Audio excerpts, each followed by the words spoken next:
नमस्कार दोस्तों, स्वागत है आपका हमारे चैनल लर्न एंड ग्रो में। आज हम डिस्कस करेंगे रिवर्सिबल एंड इरिवर्सिबल मशीन के बारे में।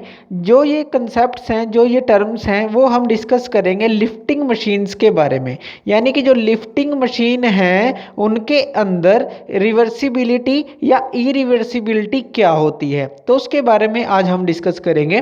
तो सबसे पहले जो ये वर्ड्स दिए गए हैं रिवर्सिबल और इरिवर्सिबल, तो इनका सीधा सा मतलब निकलता है रिवर्सिबल जो कि उल्टा हो सके, इरिवर्सिबल जो कि उल्टा ना हो सके। तो ये हमारे, अगर हम हिंदी में इनके वर्ड देखें तो ये हैं। तो रिवर्सिबल का मतलब क्या है, इसको हम समझते हैं लिफ्टिंग मशीन में। तो लिफ्टिंग मशीन क्या होती है, जहां पे हम कम फोर्स लगाते हैं और हैवी लोड्स को उठाते हैं, उनको लिफ्टिंग मशीन बोलते हैं। जैसे पुलीज हो गई, स्क्रू जैक हो गए, जैसे गाड़ियों को उठाने के लिए जो जैक का यूज़ किया जाता है वो जैक हो गए।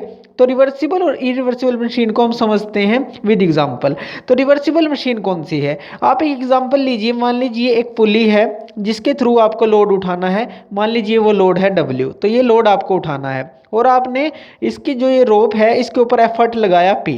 तो देखिए जो ये एफर्ट है, मान लीजिए आपने यहाँ से स्टार्ट किया था लगाना और इसको खींचा, इस रोप को खींचा और ये दूसरे पॉइंट तक आप इसको ले आए, यानी कि आपने डिस्टेंस ट्रैवल किया y।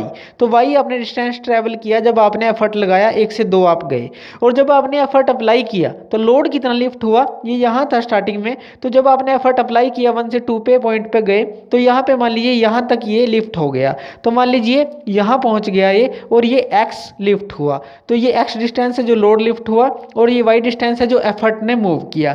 तो रिवर्सिबल क्या है, जब आपने एफर्ट लगाया, आपने लगाने के बाद उसको छोड़ दिया, तो क्या होगा, ये लोड इस रोप को नीचे की तरफ खींचेगा और वो वापस आ जाएगा। यानी कि आप पुली के ऊपर जो रोप है उसको खींचोगे, जब छोड़ोगे तो ये लोड वापस आ जाएगा। तो इसको हम रिवर्सिबिलिटी कहते हैं कि आपने एफर्ट जब छोड़ा तो ये लोड वापस आ गया। इसको हम रिवर्सिबल मशीन बोलते हैं। अगर इसी तरह से इरिवर्सिबल मशीन की बात करें कि आप एफर्ट लगाएं और लोड वहीं का वहीं रह जाए, वो वापस ना आए जब आप लोड को रिलीज करें, तो इसमें किस में होता है, इसका एग्जांपल क्या है, एक आपका स्क्रू जैक। तो स्क्रू जैक के अंदर क्या होता है, इस तरह के थ्रेड बने होते हैं और इस तरह से जब आप बॉडी को लिफ्ट करते हैं, एक हैंडल के थ्रू लिफ्ट करते हैं इसको, यहाँ पे लोड होता है W।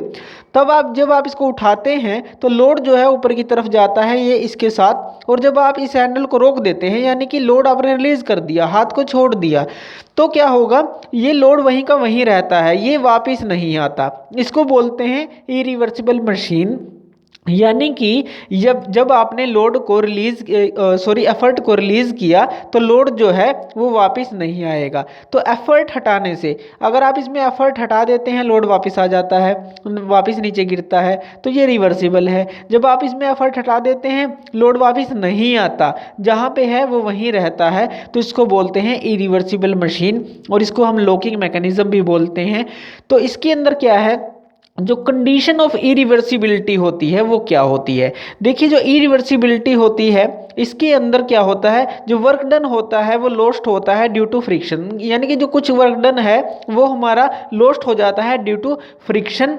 एंड अगर हम फ्रिक्शन वर्क को निकालना चाहें तो फ्रिक्शन वर्क क्या होगा, अगर हम फ्रिक्शन वर्क की बात करें तो फ्रिक्शन वर्क हमारा क्या होगा, फ्रिक्शन वर्क होगा हमारा इनपुट, जितनी आपने इनपुट दी है माइनस आउटपुट। तो ये आपका फ्रिक्शन वर्क होता है। यानी कि इनपुट क्या है, जितना आपने उसके ऊपर एफर्ट लगाया था, और उसके बाद आउटपुट क्या है, जितना लोड आपका डिस्प्लेस हुआ था। तो इनपुट माइनस आउटपुट क्या है, फ्रिक्शन वर्क होता है। ये हमने पहले भी इसके जो लिफ्टिंग मशीन के बेसिक डेफिनेशंस देखी थी, उनके अंदर इनपुट और आउटपुट को डिस्कस किया था। तो इनपुट का जो फॉर्मूला बनता है वो क्या बनता है, यानी कि जितना आपने एफर्ट लगाया और जितना वो डिस्टेंस ट्रेवल आपने कराया, यानी कि y। तो P into Y minus output क्या है, जो लोड है, वर्कडन जो आपका मशीन ने दिया है, लोड कितना लिफ्ट हुआ, यानी W इंटू एक्स। तो W इंटू एक्स क्या है, आपका आउटपुट आएगा।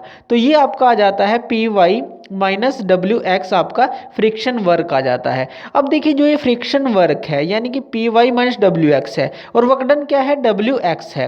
तो जो ये फ्रिक्शन वर्क है, अगर आपका वर्क डन से ज़्यादा हो, यानी Py minus WX greater than हो जो वर्क डन है, यानी कि आउटपुट से, तो आपकी जो कंडीशन है इरिवर्सिबिलिटी की या सेल्फ लॉकिंग ऑफ मशीन की, वो आप ले सकते हैं। वो कैसे? देखिए, फ्रिक्शन वर्क हमेशा ज़्यादा होगा जो वर्क डन होगा, तभी इरिवर्सिबिलिटी आएगी, यानी कि वो वापस नहीं आएगा। तो जब आप इसको सोल्व करेंगे इक्वेशन को, तो यहाँ पे देखिए पी वाई है, ये माइनस का डब्ल्यू एक्स है, इस तरफ चला जाएगा, तो ग्रेटर देन यहाँ पे क्या आ गया, 2WX। जब आप इसको सोल्व करेंगे तो ये क्या आएगा, WX by P Y less than 1/2। जब आप इसको सोल्व करेंगे तो यही आ जाएगा, WX ये है, पी वाई इसके नीचे आ जाएगा और ये 1/2 इधर आ जाएगा, तो WX P Y less than 1/2। अब देखिए जो WX पी वाई है, अब यहाँ पे W/P क्या होता है, मैकेनिकल एडवांटेज होता है, और Y/X क्या होता है, वेलोसिटी रेशो होता है।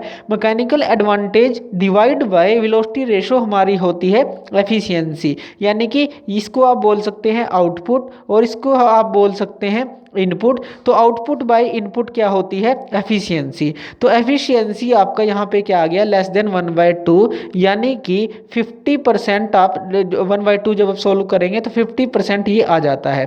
तो एफिशिएंसी जो है लेस देन आ गई आपके पास 50%, यानी कि ये जो ये कंडीशन है ये क्या है, इरिवर्सिबिलिटी की कंडीशन है और सेल्फ लॉकिंग की कंडीशन है। अगर ये जो एफिशिएंसी है 50% से ज़्यादा हो जाती है तो मशीन जो है रिवर्सिबल हो जाएगी। तो ये कंडीशन हमें ये दिखाती है। तो एफिशिएंसी है लेस देन होनी चाहिए 50%, यानी कि 1/2 फॉर कंडीशन ऑफ इरिवर्सिबिलिटी। तो ये हमारी थी रिवर्सिबल मशीन और इरिवर्सिबल मशीन, और उसकी जो कंडीशन थी इरिवर्सिबिलिटी की। तो थैंक यू वीडियो देखने के लिए, और ज़्यादा अपडेटेड वीडियोज़ के लिए आप हमारे चैनल लर्न एंड ग्रो पे हमें सब्सक्राइब कर सकते हैं।